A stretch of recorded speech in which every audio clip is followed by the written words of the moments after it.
Well, hello there everybody and welcome to yet another review video. Oh yes, we are finally reviewing yet another issue of Conan the Barbarian by Titan Comics, written by Jim Zub and this time illustrated by Fernando Dagnino.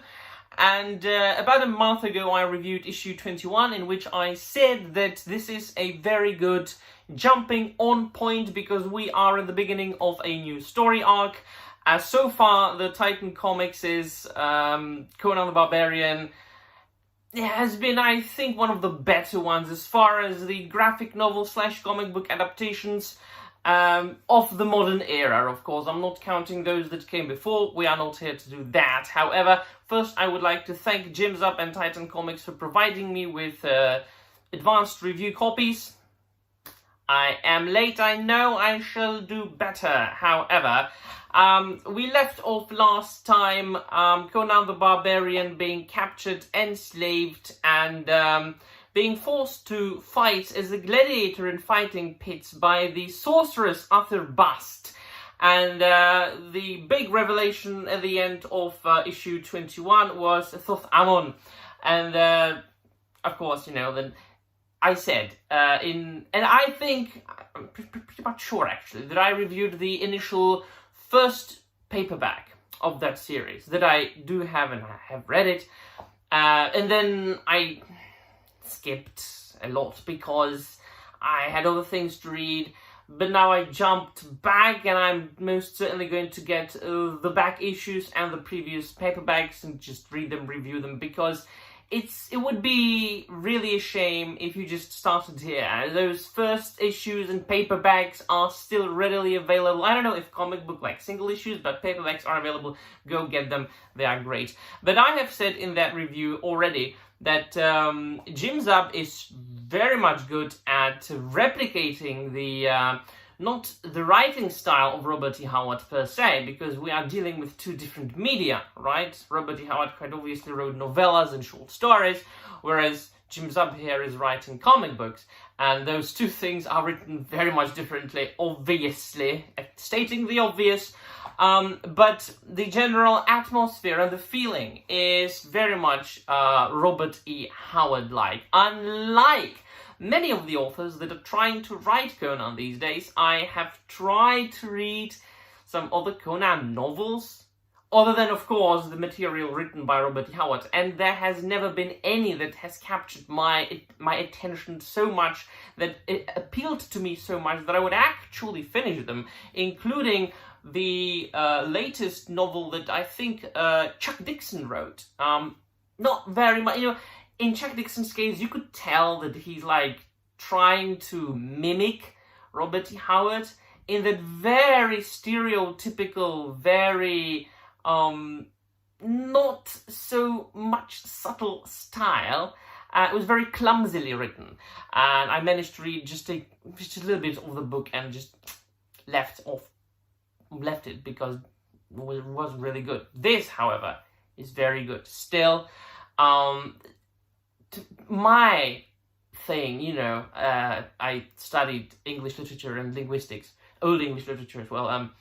It's alliteration and the literary style used in this comic book series is what appeals to me, probably the most. But also, these comic books are a nice respite. They are very, very good break from what I usually read, which is novels. At the moment, I have been reading for the last year and a half Warhammer books.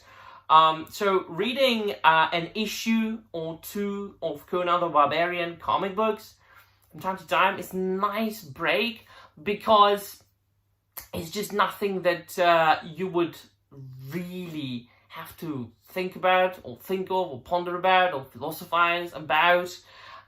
It's just sword and sorcery, muscle, steroid-filled testosterone, beautiful chicks, barbarians fighting, fun. Drawn very skillfully by Fernando Dagnino. In the process of me yapping and talking, I have been posting pictures here and there of the artwork, which is very good. As I said, once again, I do appreciate a couple of things about that. You can tell that he draws by hand. Of course, we live in the 21st century, 2025, so obviously a lot of things will be done on computers. However, things can still be drawn initially by hand, and this is what I appreciate. By hand, I mean not electronically. I mean, I also like digital art. Just don't get me wrong. I have read many a graphic novel, many a comic book that was illustrated digitally. I don't have any problem with that. But I still appreciate each and every time when I see, oh yeah, this was, like finishing touches and coloring, of course, was done on the computer. But like the art itself looks as if it was done classic, pencil. I really like the depiction of Conan the Barbarian through the hands of the illustrator. He really looks savage, Cimmerian. No problem with that. Sometimes the visual depiction of Conan is hit or miss. I think that most of us imagine Conan the Barbarian the way Frank Frazetta depicted him, and a lot of illustrators since then, of course, followed in the footsteps of Frank Frazetta. If we are not talking about the movie adaptation with Arnold Schwarzenegger, right? So this has not left me disappointed. Especially one panel where depicting Conan the Barbarian's face. It's very savage, this extremely strong jaw and fierce features.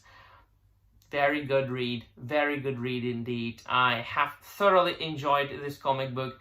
I have already received the advanced copy for the next issue, so expect that in the future. And if anything, on top of other things, of course, this series has made me want to start collecting single issues again. I don't collect single issues anymore. I live in the Czech Republic. It's very hard to get them here. I could order them, but the shipping is expensive, But if I were to collect only one series, it would definitely be Titan Comics' Conan the Barbarian, or the Savage Sword of Conan. I think they also published that. I need to get into that as well. So once again, thank you very much, Titan Comics and Jibs Up. Tremendous read. Can't wait to read the next issue. Let me know in the comments down below what you think, my dear friends, and they'll be all. Thank you very much for watching, and I'm out of here.